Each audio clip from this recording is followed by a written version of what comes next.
Everybody, welcome to the Hopes academy. आज हम लोग पढ़ने वाले हैं आइसोमेरिज्म का बेसिक टर्म। बेसिक टर्म का मतलब क्या है कि कुछ बेसिक इन्फॉर्मेशन आपको आना चाहिए जो कि काफी इंपॉर्टेंट है, जो कि इंपॉर्टेंट रोल तो आइसोमेरिज्म में रखता ही है। क्लास 12 में जाने के बाद ये क्लास 12 में भी इंपॉर्टेंट रखेगा। ये बेसिक टर्म आपको क्लास 11 क्लास 12 दोनों में आना चाहिए। सबसे पहला जो बेसिक टर्म में आता है जिसका नाम है कायरल सेंटर। क्या नाम है? Chiral centre. तो सर कायरल सेंटर होता क्या है? तो कायरल सेंटर का मतलब है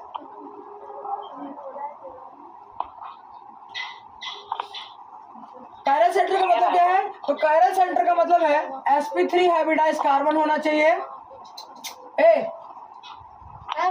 रिकॉर्डिंग हो रहा है ना, धीरे धीरे तुम लोग को सब आवाज रिकॉर्ड होता है, अल्लाह नहीं करो। कायरल सेंटर क्या है? sp3 hybridise. हेलो, हाँ बोल रहे थे ना कि आज से इधर लाइन कटा हुआ है तो नोट्स नहीं बना पाएंगे, तो हर बार है ना स्क्रीनशॉट ले लेंगे बोर्ड का। ठीक है? ठीक है, लेकिन कॉपी में लिख लेना। ठीक है, हाँ हाँ, कॉपी में सब लिख।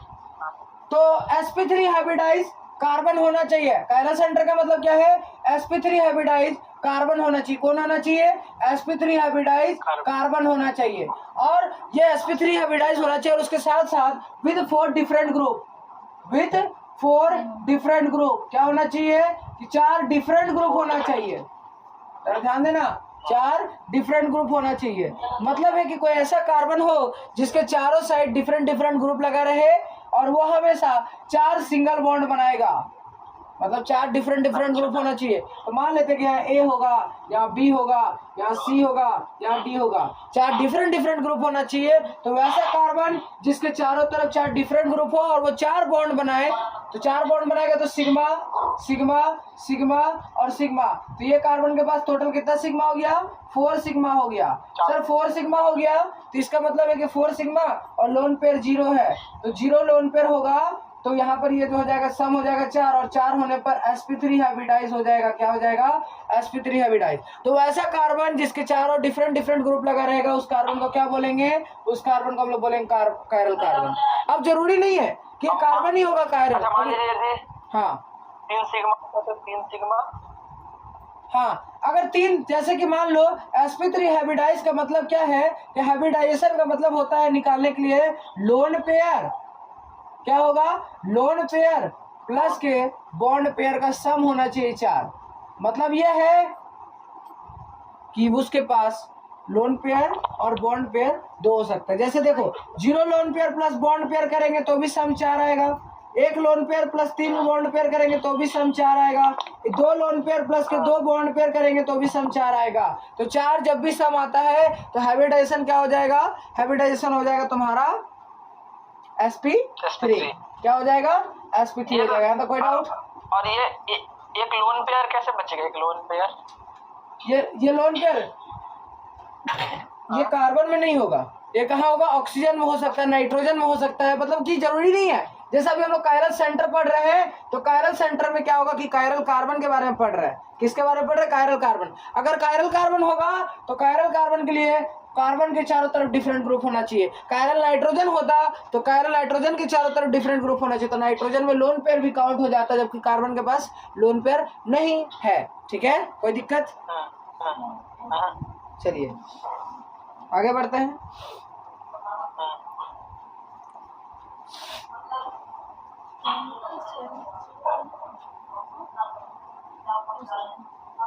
चलिए समझिए कायरल सेंटर। मतलब कि वैसा सेंटर। कायरल सेंटर का मतलब क्या समझे? कि वैसा सेंटर जिसके चारों तरफ डिफरेंट डिफरेंट ग्रुप होना चाहिए। मैंने ये जो बताया ये कार्बन का बताया, तो ये इसको हम बोल सकते हैं ये क्या हो गया? कायरल कार्बन हो गया। क्या हो गया? Chiral carbon. क्या हो गया? Chiral carbon. अब मैं आपको एक एक करके कायरल नाइट्रोजन, कायरल ऑक्सीजन सारे का बता रहा हूँ टर्म बाय टर्म। ठीक है,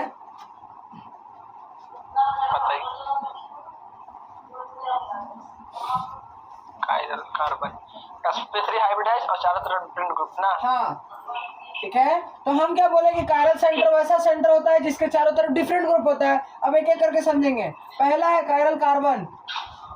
क्या है? Chiral carbon.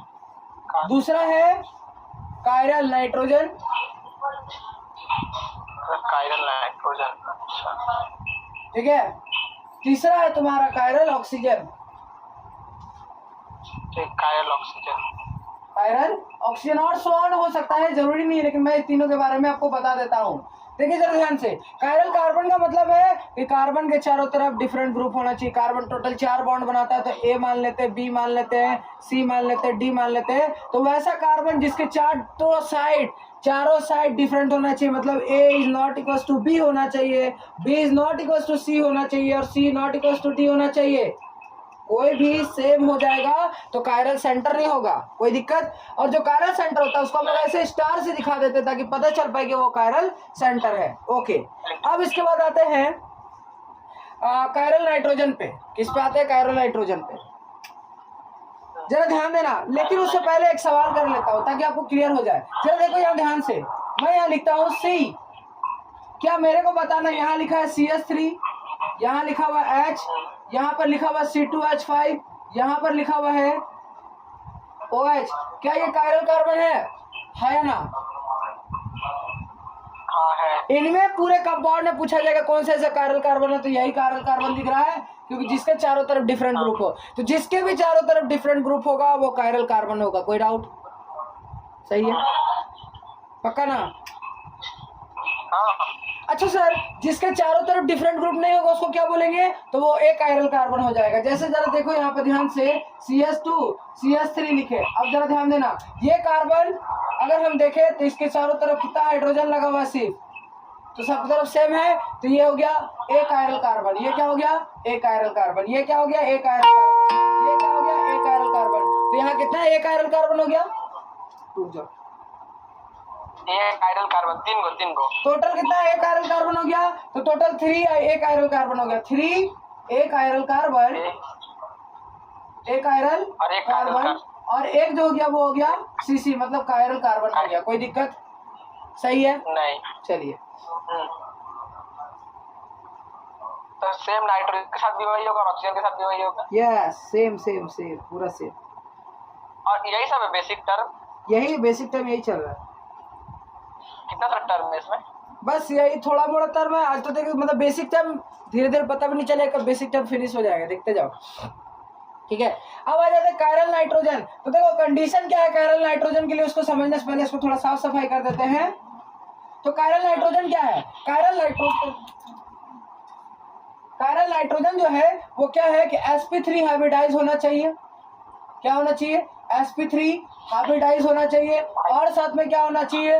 With 4 different group होना चाहिए, विथ 4 डिफरेंट ग्रुप। तो सर मेरे को एक बात बताइएगा, 4 डिफरेंट ग्रुप, मैंने ये मान लिया कि 4 डिफरेंट ग्रुप के साथ क्या होना चाहिए? sp3 हाइब्रिडाइज होना चाहिए। क्या है ये? नाइट्रोजन। तो सर नाइट्रोजन का टॉपिक नंबर बोलिएगा 7 को क्या लिख सकते हैं? 2,5। आउटर मोस्ट इलेक्ट्रॉन 5 हो गया, तो नाइट्रोजन 5 हो जाएगा।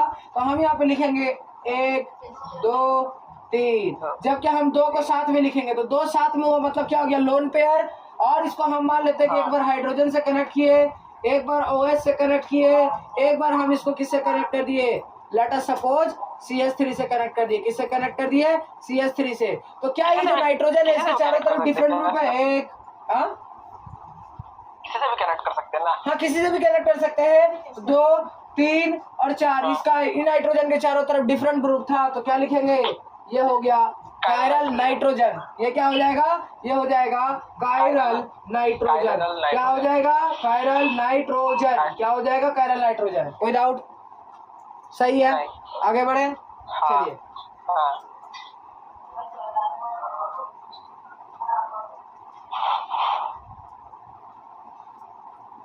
अब जरा ध्यान से सुनिएगा। अगर कायरल नाइट्रोजन हो गया तो हमने यहाँ तक तो मान लिया। अब सुनो जरा ध्यान से, इसमें हम लोग देखें तो एक बार देखना, अभी मैंने बताया था कि अगर हम लोग sp3 हाइब्रिडाइज करना है, थोड़ा ध्यान से समझना, लिसन केयरफुली। अगर sp3 हाइब्रिडाइज करना है तो अभी हमने क्या बोला था? 4 सिग्मा होना चाहिए, 4 सिग्मा।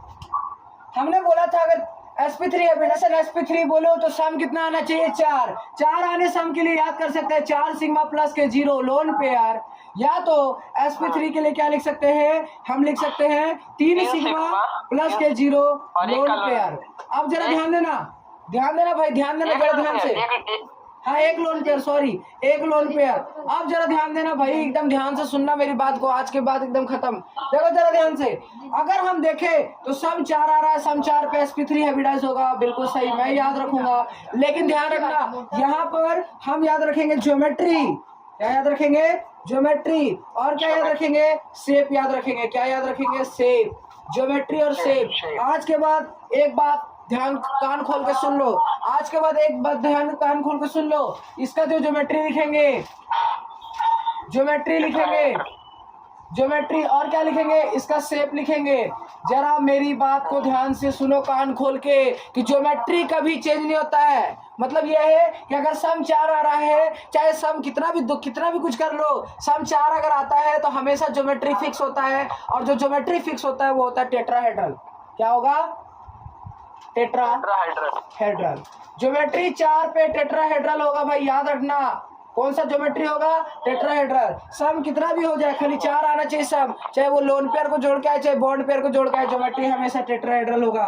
क्या होगा? टेट्राहेड्रल। क्या होगा? टेट्राहेड्रल। क्या होगा? टेट्राहेड्रल।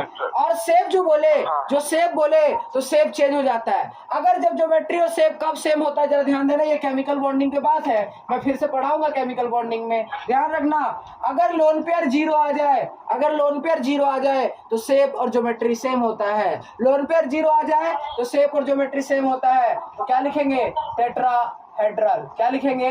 टेट्राहेड्रल। क्या लिखेंगे? टेट्राहेड्रल। और अगर शेप लोन पेयर 0 नहीं है तब शेप चेंज हो जाएगा, और यहाँ पर जो शेप हो जाएगा वो हो जाएगा ट्राइगोनल पिरामिडल। क्या हो जाएगा? Trigonal pyramidal.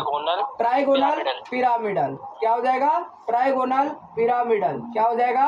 Trigonal pyramidal. क्या हो जाएगा? Trigonal pyramidal. कोई डाउट? ठीक है, कोई डाउट नहीं होना चाहिए। तो हमने क्या बोला कि अगर लोन पेयर 0 होगा तो शेप ज्योमेट्री सेम होगा, ज्योमेट्री जो होता है वो ऑलवेज फिक्स होता है। ठीक है, कोई डाउट? शेप चेंज होता है शेप। चलिए आगे बढ़ते हैं ना भाई। कायरल ऑक्सीजन होगा, कायरल फास्फोरस भी होता है। तो हर कोई के लिए कंडीशन क्या है? कंडीशन नंबर 1 है कि sp3 हाइब्रिडाइज होना चाहिए। क्या होना चाहिए? sp3 हाइब्रिडाइज होना चाहिए विद, अब सुनना जा ध्यान से, sp3 हाइब्रिडाइज होना चाहिए with 4 different groups, with 4 different groups, with 4 different group. अब जरा ध्यान से सुनना, ऑक्सीजन अपना कितना बॉन्ड बनाता है? कितना बॉन्ड बनाता है ऑक्सीजन? हाँ, ऑक्सीजन बनाता है, ये ऑक्सीजन के पास 6 आउटर मोस्ट इलेक्ट्रॉन रहता है। यस, ऑक्सीजन के पास आउटर मोस्ट इलेक्ट्रॉन 2,6 आउटर 6 होता है। तो 6 होता है तो उसको कितना की जरूरत है? 2 का। मतलब बॉन्ड कितना बनाएगा? 2। लेकिन सर अगर ये बॉन्ड 2 बनाएगा, 2 पेयर लोन, 2 बॉन्ड पे बनाएगा, तो यहाँ पर सर इसके पास एक लोन पेयर हो जाएगा और इसके पास एक लोन पेयर हो जाएगा। सर मैंने तो देखा कि 4 अलग अलग ग्रुप तो नहीं है, तो ये तो कायरल ही होगा। तो याद रखना, यहाँ पर एक लोन पेयर हटा कर ये एक्स्ट्रा बॉन्ड बनाएगा। एक एक्स्ट्रा बॉन्ड बनाएगा तो मान लेते हैं कि ये किसके साथ बना दिया? CH3 के साथ। ये किसके साथ बना दिया? C2H5 के साथ। ये किसके साथ बना दिया? C3H7 के साथ। अब ऑक्सीजन जो है वो एक्सेस बॉन्ड बना दिया 1 2 3, जबकि ऑक्सीजन कितना बॉन्ड बनाता है? 2। तो यहाँ पर हम जो चार्ज लगाएंगे वो लगाएंगे पॉजिटिव। क्या लगाएंगे? पॉजिटिव, क्योंकि ऑक्सीजन क्या कर दिया है? एक्सेस में बॉन्ड बना दिया है। और जब एक्सेस में बॉन्ड बना देगा तो ये ऑक्सीजन क्या कहलाएगा? कायरल ऑक्सीजन कहलाएगा। क्या कहलाएगा? Chiral oxygen. कोई डाउट यहाँ तक? क्या बोल रहे ये प्लस साइन क्यों दिया? प्लस साइन क्यों दिया भाई? ऑक्सीजन कितना बॉन्ड बनाता है? ऑक्सीजन टोटल 6 बॉन्ड, 6 उसका आउटर मोस्ट इलेक्ट्रॉन रहता है ना। हाँ, तो 6 बॉन्ड थोड़ी बनाएगा। आउटर मोस्ट इलेक्ट्रॉन जितना भी रहे हैं बॉन्ड उतना ही बनाता, ताकि वो 8 कंप्लीट करना चाहेगा। तो 6 में कितना जरूरत है? 2। तो 2 ही बॉन्ड बनाता है ऑक्सीजन, 2 ही बॉन्ड बनाता है ना। अच्छा, तो 2 लोन पेयर उसके पास रहता है ना। हाँ, 2 लोन पेयर रहता है। लेकिन अगर मान लो हम 2 लोन पेयर शो कर देते तो फिर तो 2 लोन पेयर आ गया एक ही ऑक्सीजन पे, 2 लोन पेयर, मतलब वो तो कायरल ऑक्सीजन होगा नहीं। इसीलिए मैंने किसी एक के साथ और एक्स्ट्रा बॉन्ड बना दिया। अगर एक्सेस में बॉन्ड बना दिया किसी के साथ में तो ये क्या हो जाएगा? एक्सेस बॉन्ड बना दिया, और एक्सेस बॉन्ड बना दिया तो क्या हो जाएगा? प्लस साइन लग जाएगा। कोई भी एक्सेस बॉन्ड बनाता है तो प्लस साइन लगता है। ठीक है, क्लियर? स्टीरियो सेंटर, क्या नाम है? Stereo centre. स्टीरियो सेंटर क्या होता है? स्टीरियो सेंटर जो होता है वो होता है कायरल सेंटर। क्या होता है? कायरल सेंटर में हम लोग क्या करेंगे, 2 इंटू ज्योमेट्रिकल 2, देखो कायरल सेंटर जो होगा, कायरल सेंटर में क्या कर देंगे हम लोग, GI का मल्टीप्लाई कर देंगे, क्या कर देंगे 2 इंटू GI का मल्टीप्लाई कर देंगे, मतलब नंबर ऑफ GI एग्जीबिशन, कितना GI एग्जिबिट कर रहा है, ठीक है। देखो हम लोग क्या करेंगे, स्टीरियो सेंटर में कायरल सेंटर पे 2 ऐड करेंगे, नंबर ऑफ GI, कितना GI मतलब कि number of carbon that exhibit GI, मतलब लिखेंगे number of carbon GI exhibit, ठीक है। आप ऐसे लिखो 2 इंटू, हम लोग लिखेंगे 2 इंटू पर GI, क्या करेंगे पर GI, ठीक है, पर GI एग्जीबिशन कर लो, क्या लिखो 2 इंटू पर GI एग्जीबिशन, मतलब कि हर एक GI में कितना एग्जीबिशन हो रहा है, मतलब जितना भी एग्जीबिशन होगा उसको 2 से मल्टीप्लाई कर देंगे और कायरल सेंटर से मल्टीप्लाई, कायरल सेंटर ऐड कर देंगे तो क्या आ जाएगा, स्टीरियो सेंटर आ जाएगा, क्या आ जाएगा स्टीरियो सेंटर। तो फिर से समझो, stereo centre is equal to होता है chiral centre plus 2 into geometrical isomerism, जहां जहां एग्जिबिट कर रहा है उसको 2 से मल्टीप्लाई कर देंगे। कोई डाउट, ठीक है। अब जैसे क्वेश्चन यहाँ पर है कि लिखना है कि फाइंड स्टीरियो सेंटर, क्या फाइंड करना है, स्टीरियो सेंटर, तो स्टीरियो सेंटर फाइंड करना है, तो स्टीरियो सेंटर कैसे फाइंड करेंगे, क्वेश्चन लिखता हूँ, जैसे यहाँ पे लिखा हुआ है CH3 C2H5, यहाँ लिखा हुआ है CH3, यहाँ पे लिखा हुआ है CH डबल बॉन्ड CH2, जल्दी से बताइएगा कितना नंबर ऑफ स्टीरियो सेंटर होगा। Stereo centre is equal to जो फॉर्मूला ऊपर लिखा हुआ है कि कायरल सेंटर में हम लोग को क्या करना है 2 इंटू पर GI एग्जीबिशन, GI एग्जिबिट कहाँ कहाँ कर रहा है, ठीक है, जल्दी से। एक कायरल सेंटर है, कायरल सेंटर एक है सर, कायरल सेंटर तो एक हो गया, मुझे आंखों से चमकता हुआ दिख रहा है कायरल सेंटर, तो मैं लिखूंगा stereo centre is equal to 1 plus लिखेंगे एक ऐसा एरिया बताइए जहां GI एग्जीबिशन हो रहा है, तो GI जो एग्जिबिट करता है वो carbon double bond carbon, carbon double bond nitrogen, carbon double bond oxygen. तो यहाँ देखेंगे, सॉरी, इसको एक काम करो कि यहाँ पर थोड़ा सा आगे भी बढ़ा लो, नहीं तो क्वेश्चन में एरर हो जाएगा, ठीक है, यहाँ पर CH3 कर लो तब सही होगा, नहीं तो फिर उसमें हाइड्रोजन हो जाता है तो GI एग्जिबिट नहीं करता। तो यहाँ पर देखेंगे कि एक ऐसा एरिया है स्टेरोजेनिक एरिया, जिसको हम पिछले दिन बता रहे थे कि स्टेरोजेनिक एरिया होता है जहां पर, जिसको हम लोग बोलते हैं GI एग्जिबिशन, जहां GI एग्जिबिट करेगा। तो कंडीशन क्या था GI एग्जिबिट करने के लिए, कि किसी भी एक कार्बन पर सेम ग्रुप नहीं होना चाहिए। क्या सेम ग्रुप है इस कार्बन पे, देखो तो सर, यहाँ पर अगर देखें तो ऊपर की तरफ हाइड्रोजन है और इसको नीचे बनाना चाहे तो यहाँ नीचे मिथाइल है, तो इस कार्बन पे 2 डिफरेंट ग्रुप है और इस कार्बन पे भी आई गेस डिफरेंट ग्रुप है। देख लो एक बार, इधर पूरा बड़किया ग्रुप लगा हुआ है, इधर अलग ग्रुप लगा है, तो ये दोनों कार्बन पे अलग लगा है, तो यहाँ पर लिखेंगे 2 इंटू कितना एरिया है, तो सर ये पूरा का पूरा एक एरिया है, तो 2 इंटू 1 कर देंगे, तो यहाँ पर आ जाएगा स्टीरियो सेंटर 3। कोई डाउट, 2 इंटू 1 तो 2 इंटू पर जाएगा, हाँ ठीक है ठीक है। स्टीरियो सेंटर क्या हो जाएगा, stereo centre is equal to हो जाएगा कायरल सेंटर प्लस के 2 इंटू GI एग्जीबिशन, GI कितना एग्जिबिट कर रहा है, तो मैं देखूंगा, तो जरा ध्यान से देखना, इस बार कायरल सेंटर है क्या कोई, अभी तक तो कोई फिलहाल। सर ये कार्बन अगर हम देखें, ये कार्बन गौर से देखना, ये कार्बन में हम देखेंगे तो ये तो तुम्हारा क्या हो गया स्टेरोजेनिक एरिया, ठीक है, हाँ स्टेरोजेनिक एरिया। अगर हम देखेंगे तो ये भी स्टेरोजेनिक एरिया, ये भी ये स्टेरोजेनिक एरिया होगा क्या, मतलब कि GI एग्जीबिशन यहाँ होगा क्या, नहीं, यहाँ GI एग्जीबिशन नहीं होगा, क्योंकि यहाँ एक हाइड्रोजन है और यहीं पर एक हाइड्रोजन है, तो एक कार्बन पे 2 सेम ग्रुप होता है तो GI एग्जीबिशन नहीं होता मेरे दोस्त, ठीक है। तो क्या हो जाएगा, अब हम देखेंगे तो इस कार्बन को गौर से देखिएगा, तो इधर अलग ग्रुप है, इधर अलग ग्रुप है, ऊपर अलग ग्रुप और यहाँ एक हाइड्रोजन भी होगा, मतलब ये हो जाएगा कायरल सेंटर, यहाँ पर भी एक हाइड्रोजन हो जाएगा, मतलब ये भी हो जाएगा कायरल सेंटर। कोई डाउट, कैसे, देखो देखो देखो, इधर लगा वो पूरे ग्रुप को देखो, इस कार्बन पे, ठीक है, नीचे लगा वो देखो, नीचे पूरा अलग ही ग्रुप नजर आ रहा है ना, पूरा का पूरा ही मान लो ग्रुप है, इधर देखो तो इधर अलग ही ग्रुप नजर आ रहा है और इधर अलग ही ग्रुप नजर आ रहा है, तो हर जगह अलग नजर आ रहा है, तो ये भी कायरल सेंटर और ये भी कायरल सेंटर, तो टोटल कायरल सेंटर कितना हो गया 2। कोई दिक्कत, 2। अब क्या लिखेंगे, स्टेरोजेनिक एरिया एक ये है और एक ये है, तो 2 है तो 2 इंटू 2 कर देंगे, तो यहाँ पर आ जाएगा 6, क्या आ जाएगा 6। कोई डाउट, फिशर प्रोजेक्शन फॉर्मूला, देखो जरा फिशर प्रोजेक्शन फॉर्मूला कैसे बनाते हैं। अभी हम लोग बनाए थे यहाँ पर, मान लो ऊपर में माने कि जैसे कि जस्ट लाइक सपोज करो कि यहाँ पर एक कार्बन है, क्या है, एक कार्बन है। अब हम मान लेते हैं कि ये कार्बन है, ऊपर में OH लगा हुआ है, यहाँ CH3 लगा हुआ है, यहाँ पर तुम्हारा C2H5 लगा है और यहाँ पर तुम्हारा C3H7 लगा है। मतलब एक ऐसा कार्बन जिसके चारों साइड डिफरेंट ग्रुप हो, एक ऐसा कार्बन जिसके चारों साइड डिफरेंट ग्रुप हो, तो हम क्या करते हैं उसका फिशर प्रोजेक्शन फॉर्मूला बनाने के लिए एक डंडा बनाएंगे, एक डंडा बनाएंगे। ये जो डंडा जहां दो डंडा मीट करेगा उसको हम लोग बोलेंगे कायरल सेंटर। अब जरा ध्यान देना, यहाँ पर हो जाएगा CH3 तो यहाँ लिखेंगे CH3, यहाँ पर हो जाएगा तुम्हारा C2H5 तो यहाँ लिखेंगे C2H5, यहाँ पर हो जाएगा C3H7 तो यहाँ लिखेंगे C3H7, ऊपर में हो जाएगा OH तो OH लिखेंगे। मतलब क्या है कि जो वर्टिकल वाला है उसको वर्टिकल पोजीशन पे ही लिखेंगे, सिर्फ जो हॉरिजॉन्टल वाला है उसको हॉरिजॉन्टल पोजीशन पे लिखेंगे। लेकिन कंडीशन ये है कि यहाँ पर जब लिखेंगे तो हम लोग सिर्फ डंडा से रिप्रेजेंट करेंगे, जबकि यहाँ पर हम लोग कायरल सेंटर को कार्बन से रिप्रेजेंट कर रहे थे, यहाँ पर डंडा से ही रिप्रेजेंट करेंगे। समझ में आया? कोई डाउट? वेज फॉर्मूला क्या बनाएंगे? Dash veg formula. Dash veg formula कैसे बनाएंगे? तो मैं चेक करूंगा कायरल कार्बन को, तो कार्बन को लिखेंगे ऐसे।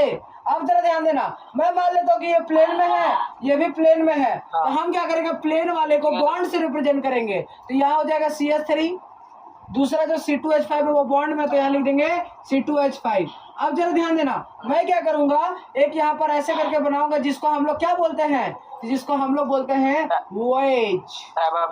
वेज, और वेज जो होता है वो क्या होता है, अबव द प्लेन में। इसका मतलब वेज का मतलब होता है अबव द प्लेन, और जो अबव द प्लेन होगा इसका मतलब क्या होगा, जो प्लेन से ऊपर है। तो मैंने अभी प्लेन से ऊपर माना OH को, तो यहाँ पर लिखेंगे OH। अब जरा ध्यान देना, यहाँ से मैं डैश डैश डैश करके दूंगा और यहाँ पर नीचे बिलो द प्लेन वाला बनाएंगे। तो बिलो द प्लेन कौन है? C3H7। तो ये जो डैश फॉर्मूला है इसको हम लोग बोलते हैं डैश, और डैश का मतलब होता है बिलो द प्लेन। क्या हो जाएगा?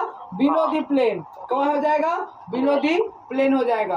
और जो ये ऊपर वाला था वेज मतलब हो जाएगा अबव दी प्लेन। कोई डाउट है यहाँ तक? नहीं।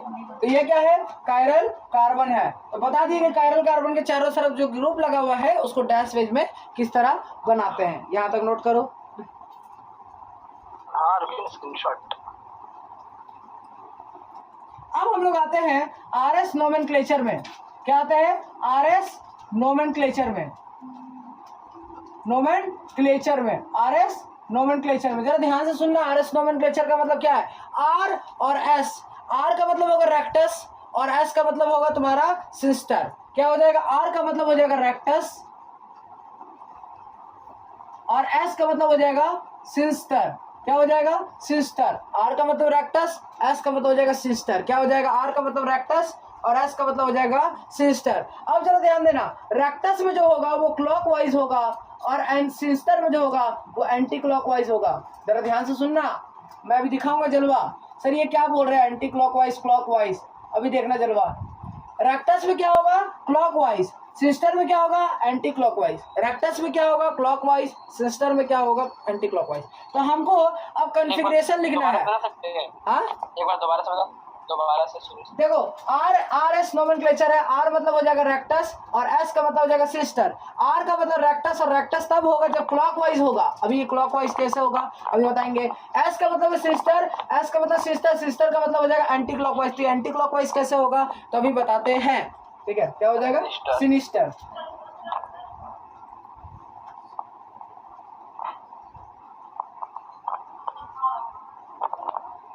देखो जरा ध्यान से, ये हो गया तुम्हारा क्वेश्चन। ये किस तरह का बॉन्ड दिख रहा है? सर ये तो फिशर प्रोजेक्शन फॉर्मूला है। कैसा है? F फिशर प्रोजेक्शन फॉर्मूला, जिसको क्या बोलेंगे? F.P.F Fisher projection formula. अब जरा ध्यान देना, मैं सबसे पहले एटॉमिक नंबर ये सबसे छोटा वाला खोजेंगे, सबसे बड़ा वाला। तो पता है इनमें से सबसे बड़ा किसका एटॉमिक नंबर होगा? सबसे बड़ा एटॉमिक नंबर O का होगा। 1 होगा। दूसरा क्या होगा? सबसे बड़ा O का ना होगा? सॉरी, सबसे बड़ा O का होगा तो 1 नंबर। दूसरा क्या होगा? फिर नाइट्रोजन का। नाइट्रोजन का 2 नंबर। तीसरा क्या होगा? कार्बन का। चौथा यहाँ हो जाएगा। चौथा हाइड्रोजन। अब मुझे कि 1 नंबर से 2 नंबर जाने के लिए ऊपर से भी जा सकते हैं, 1 नंबर से 2 नंबर जाने के लिए नीचे से भी जा सकते हैं, कोई दिक्कत तो नहीं। लेकिन हम कौन सा पाथ लेंगे ये तब पता चलेगा जब मान लो कि 1 नंबर और 2 नंबर, 1 नंबर से यहाँ से भी जा सकते थे, यहाँ से भी जा सकते थे, दोनों से इक्वल डिस्टेंस चलते हैं। लेकिन फिर अगर ऐसा कभी हो जाए तो 2 से 3 चलो। अब हम 2 से 3 चलेंगे तो ऊपर से तो आए तो 2 से 3 जो है ब्लू वाला वो तो यहाँ से फटाक से 2 से 3 पे पहुंच गए। लेकिन ब्लैक वाला बोले तो ब्लैक वाला देखो 2 से 3 घूम के फिर से आना पड़ेगा। तो ये ब्लैक वाला पाथ हम लोग नहीं लेंगे क्योंकि हम लोग को पाथ चाहिए शॉर्टेस्ट, तो हम ब्लू वाला पाथ लेंगे, कोई दिक्कत नहीं। अब जरा देखना ध्यान से, 1 से 2 चले ब्लू वाले से चले, ठीक है। तो हम घड़ी के कौन सी दिशा में चले, तो घड़ी के 1 से 2 चले, 2 से 3 चले, ये सब घड़ी के उल्टे दिशा में चले। जिस साइड घड़ी चलता है उसके उल्टा दिशा में चले। तो उल्टा दिशा में चले तो क्या हो जाएगा, एंटी क्लॉकवाइज। और एंटी क्लॉकवाइज हो जाएगा तो क्या लगाएंगे सर, एंटी क्लॉकवाइज मतलब ये हो जाएगा सिनिस्टर। क्या हो जाएगा, सिनिस्टर, कोई दिक्कत। एक बार समझा देते। चलिए आइए नेक्स्ट क्वेश्चन में फिर से समझा देते हैं, ठीक है। इसमें और घिच पिच करने की आवश्यकता नहीं है, नेक्स्ट क्वेश्चन में समझा देते हैं एक बार और, ठीक है।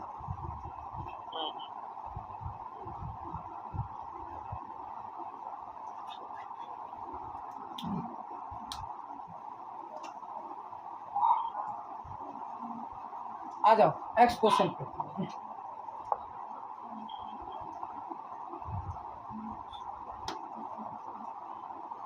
8, 15, 8, 20 तक क्लास चलेगा ना? यस। आज हम लोग आरएस नोमेनक्लेचर तक की पढ़ेंगे कि उसके आगे भी? अभी आगे पढ़ेंगे, अभी बहुत सारी चीज पढ़ना है, ठीक है। अगले 2 दिन में मैं इसको फिनिश करने का प्लान कर रहा हूँ, जरूर से आ जाओ। आइसोमेरिज्म ना? यस, आइसोमेरिज्म फिनिश करेंगे तब जीओसी स्टार्ट करेंगे, ठीक है। चलिए सबसे पहले इस क्वेश्चन को करेंगे, तो इस क्वेश्चन में देखेंगे सबसे ज्यादा एटॉमिक नंबर किसका होगा, तो सबसे ज्यादा एटॉमिक नंबर ब्रोमीन का, सही है। फिर O का, तो ऑक्सीजन पहला एटम का देखना, वैसा मत हाइड्रोजन का देख लेना, तो ये हो जाएगा 2 का। फिर 2 से हम लोग 3 देखेंगे तो कार्बन का 3 हो जाएगा, हाइड्रोजन का 4 हो जाएगा। अब जरा देखना, मैं 1 से 2 चलूंगा, 1 से 2 चलने का ये तरीका, अब इधर से भी जा सकते थे लेकिन ये बहुत लंबा तरीका हो जाता, तो छोटा तरीका लेना है। फिर 2 से 3 आएंगे तो ये हो गया। तो हम घड़ी के कौन से दिशा में चल रहे हैं, एंटी क्लॉकवाइज। जब एंटी क्लॉकवाइज, और एंटी क्लॉकवाइज होगा, अगर एंटी क्लॉकवाइज घूम रहे हैं तो एंटी क्लॉकवाइज में जब हम लोग घूमेंगे तो क्या लगाएंगे, सिनिस्टर। क्या लगाएंगे, सिनिस्टर। इसका कॉन्फ़िगरेशन, इसका क्या हो जाएगा नोमेनक्लेचर, सिनिस्टर, कोई दिक्कत, सही है। चलिए अब आइए, अब एक इम्पोर्टेंट बात लिखिएगा। अभी तक जब क्वेश्चन देखे होंगे तो अब तक के क्वेश्चन में हाइड्रोजन जो है वो इस पोजीशन पे आ रहा था जिसको बोले वर्टिकल पोजीशन पे।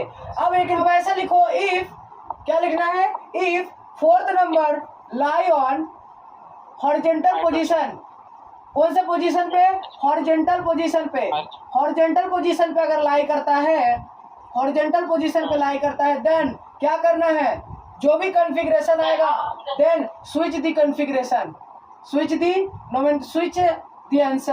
आंसर को स्विच कर देना है। क्या कर देना है, आंसर को स्विच कर देना है। मतलब सर एक सवाल करके दिखाइए, तो आइए जरा सवाल करके देखते हैं। मैं इसी क्वेश्चन को करके दिखाता हूँ, ठीक है। देखो अब हम इसी क्वेश्चन को थोड़ा सा करने के लिए काम करते हैं, इसको फिर से इरेज करते हैं और फिर से करके दिखाते हैं। देखो जरा ध्यान से क्या करके दिखा रहे हैं। यहाँ देखो क्वेश्चन लिखा, यहाँ लिखता है C2H5, यहाँ पर लिख देते हैं हाइड्रोजन, यहाँ लिख देते हैं OH और नीचे लिख देते हैं ब्रोमीन। अब देखना जरा मेरे भाई ध्यान से एकदम, मैं क्या बोला, ब्रोमीन का एटॉमिक नंबर सबसे ज्यादा तो 1 नंबर दे देते हैं, ऑक्सीजन का एटॉमिक नंबर उससे कम तो 2 नंबर दे देते हैं, C2H5 का ऑक्सीजन नंबर कम होता है उसे 3 नंबर दे देते हैं और इसको 4 नंबर दे देते हैं। हम जब 1 से 2 गए, 2 से 3 गए तो हम घड़ी के दिशा में घूम रहे हैं, तो कॉन्फ़िगरेशन क्या आएगा, R आएगा। कैसे याद रखेंगे, तो जरा देखो, R लिखते वक्त अगर हम डंडा खींच दे तो हम एक डायरेक्शन घूमते हैं जिसको बोलते हैं घड़ी का डायरेक्शन। देखो यहाँ से यहाँ देखो कैसा का डायरेक्शन घूमे है, R। लेकिन अगर और 4 नंबर वर्टिकल पोजीशन पे आ जाता है, हॉरिजॉन्टल पोजीशन पे आ जाता है, तो जो भी कॉन्फ़िगरेशन आएगा उसको पलट देना, तो R आया तो S कर देना, S कर देना। कोई डाउट? पहला ब्रोमीन पे 1 नंबर दे दीजिए। यस, ब्रोमीन पे 1 नंबर, वेरी गुड। दूसरा जो देंगे वो कहाँ देंगे? तो सर यहाँ भी कार्बन, यहाँ भी कार्बन। अब जरा देखना, मैं इसको ऐसा लिख सकता हूँ कि जो सेम टर्म इसमें से निकल जाए तो सेम टर्म CH2 हो गया, इससे क्या निकलेगा? हाइड्रोजन। तो यहाँ देखेंगे तो यहाँ पर हाइड्रोजन है जबकि यहाँ पर CH3 है। समझ में आया? तो किसका एटॉमिक नंबर ज्यादा है? इसका। इसी का उसका। फिर क्या हो जाएगा? इसको दे देंगे 3 और इसको दे देंगे 4। उसको दे देंगे। 1 से 2 गए, ये वाला पोजीशन लेंगे कि 1 से 2 जाने के लिए ये वाला पोजीशन लेंगे। जब दोनों तरफ से देखे तो सर दोनों तरफ से तो सेम डिस्टेंस चला, तो 2 से 3 चलो, 2 से 3 चले तो ये शॉर्टकट पड़ रहा है। तो इसका मतलब है कि नीचे वाला लेंगे, नीचे वाला लेंगे भाई, ऊपर वाला नहीं लेंगे। तो 1 से 2, 2 से 3 एंटी क्लॉकवाइज। 4 नंबर कहाँ पर है? वर्टिकल पोजीशन पे, कोई देर नहीं। तो एंटी क्लॉकवाइज के लिए क्या लगाएंगे? एंटी क्लॉकवाइज के लिए क्या लगाएंगे? एंटी क्लॉकवाइज के लिए सर हम लगाएंगे सिनिस्टर। क्या लगाएंगे? सिनिस्टर। क्या लगाएंगे? सिनिस्टर। यहाँ आ जाओ, इस क्वेश्चन को बनाओ। सर इस क्वेश्चन में देखेंगे तो सबसे पहला कार्बन है, नाइट्रोजन है। पहला आइटम चेक करिए, कार्बन, नाइट्रोजन, कार्बन, हाइड्रोजन। तो सबसे पहले तो नाइट्रोजन वाले भाई साहब 1 नंबर, सही है। दूसरा देखेंगे तो यहाँ पर देखेंगे तो यहाँ कार्बन है, यहाँ भी कार्बन। तो सेकंड आइटम चेक करो, यहाँ ऑक्सीजन है जबकि यहाँ पर हाइड्रोजन है। तो ये हो जाएगा 2 नंबर, ये हो जाएगा 3 नंबर, ये हो जाएगा 4 नंबर। ओ माय गॉड, 1 से 2, 2 से 3, घड़ी के विपरीत दिशा में S नंबर। और लेकिन आप इसको पलट देंगे? पलट देंगे तो R आ जाएगा। क्यों सर, क्यों पलटे? 4 नंबर हॉरिजॉन्टल। शाबाश। अगला क्वेश्चन इसमें देखेंगे सबसे पहले तो ऑक्सीजन 1 नंबर। दूसरा देखेंगे तो यहाँ पर अगर हम देखें तो कार्बन से कनेक्टेड हाइड्रोजन ऑक्सीजन है, जबकि यहाँ भी कार्बन से हाइड्रोजन कनेक्टेड ऑक्सीजन कनेक्टेड है। पर यहाँ पर अगर हम देखें तो ध्यान देना भाई, ध्यान देना। नीचे वाला ही होगा 2 नंबर। रुक जाओ 1 सेकंड, थोड़ा सा कंफ्यूजन लग रहा है। CHO CH2OH।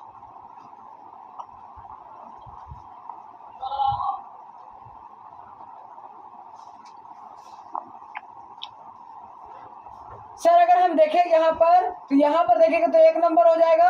अब CHO को हम लोग दे देंगे 2 नंबर, नीचे वाला जो हो जाएगा वो हो जाएगा 3 नंबर, क्योंकि इसमें कार्बन से 2 हाइड्रोजन कनेक्टेड है और इसमें 1 ही हाइड्रोजन कनेक्टेड है और ऑक्सीजन डायरेक्टली कार्बन से कनेक्टेड है, जबकि इसमें OH कनेक्टेड है। तो ऑक्सीजन देखे, हाइड्रोजन देखे तो ऑक्सीजन हो जाएगा तुम्हारा 2 नंबर। क्या हो जाएगा? 2 नंबर। और ये हो जाएगा तुम्हारा 3 नंबर और ये हो जाएगा 4 नंबर। 1 से 2, 2 से 3 एंटी क्लॉकवाइज।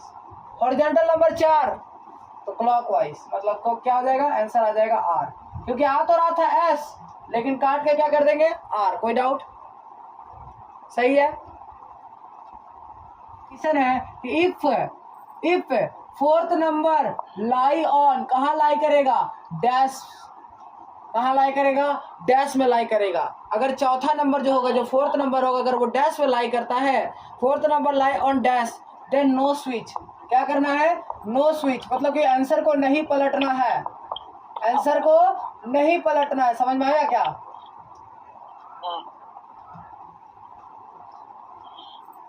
डैश नंबर को नहीं पलटना, मतलब नहीं पलटना का मतलब मैं एक सवाल समझा देता हूं, जरा ध्यान दीजिएगा।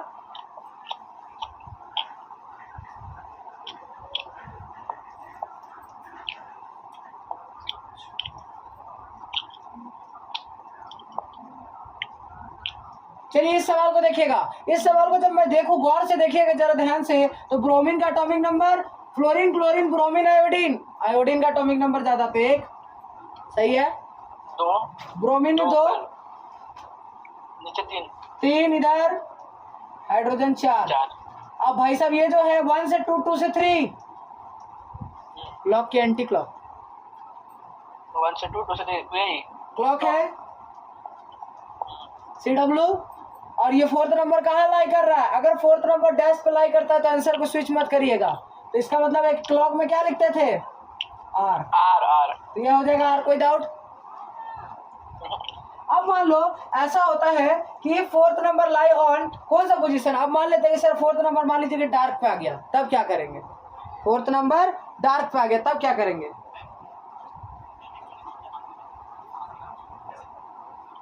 4th नंबर डार्क पे आ गया तो हाँ। अब जरा ध्यान दो, if 4th number lie on, कहाँ लाई कर जाएगा? डार्क में।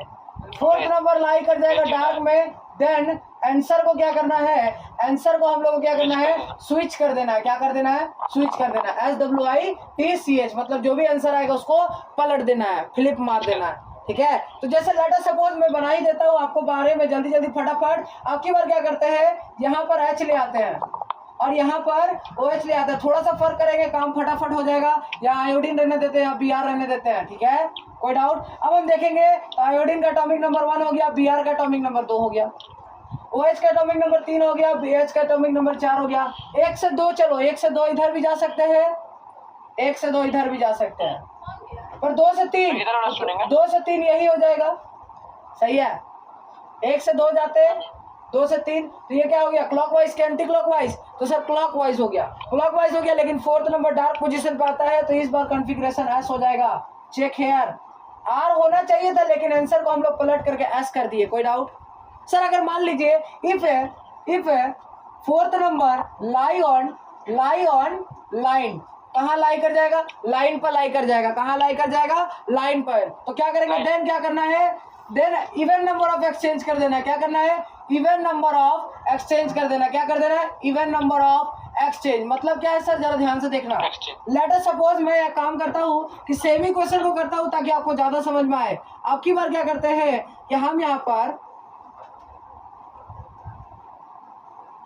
पर हाइड्रोजन को कर देते हैं, यहाँ पर रहने देते हैं Br को, यहाँ पर रहने देते हैं आयोडीन को, यहाँ पर रहने देते हैं OH को। तो जब हम एक नंबर देंगे तो यहाँ पर जरा देखना, मैं क्या करूंगा, इस भाई साहब को इधर लाऊंगा, इस भाई साहब को इधर लाऊंगा। एक स्विच हुआ क्या, हाँ कि ना?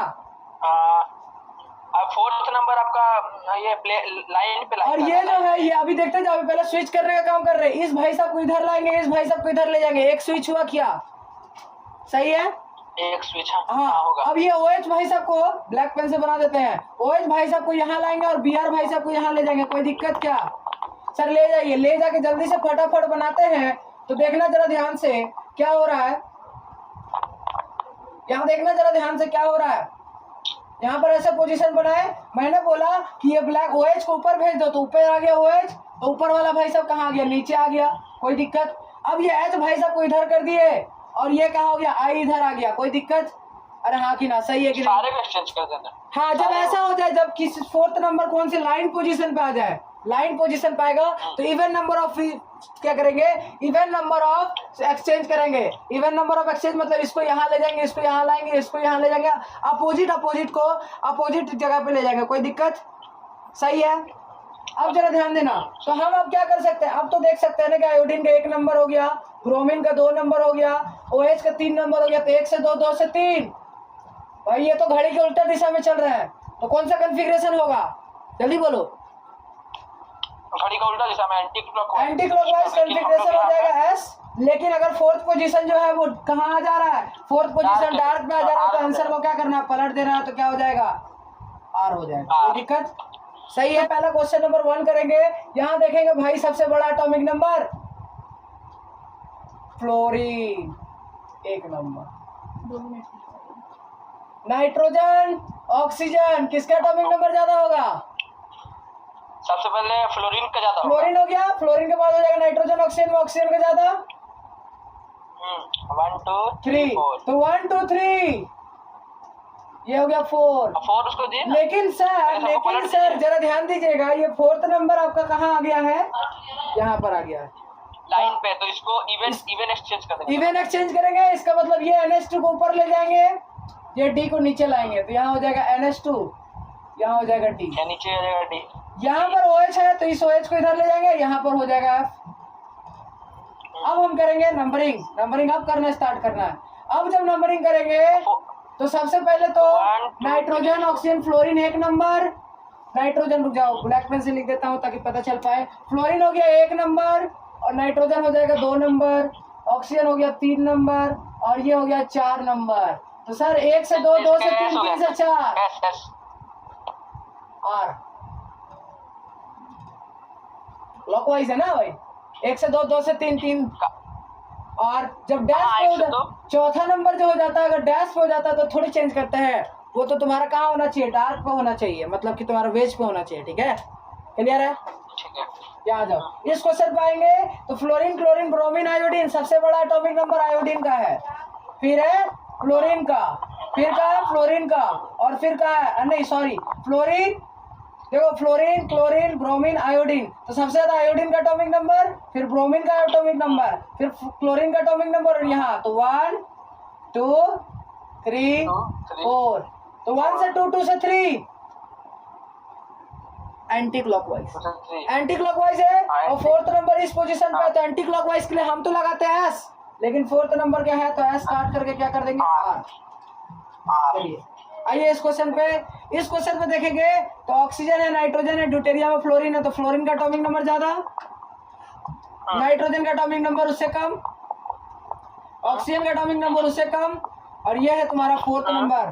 तो यहाँ पर अगर हम देखेंगे तो कहीं ये वही वाला सवाल तो नहीं छप गया, यस वही छप गया, तो क्या होगा 1 2 3 4,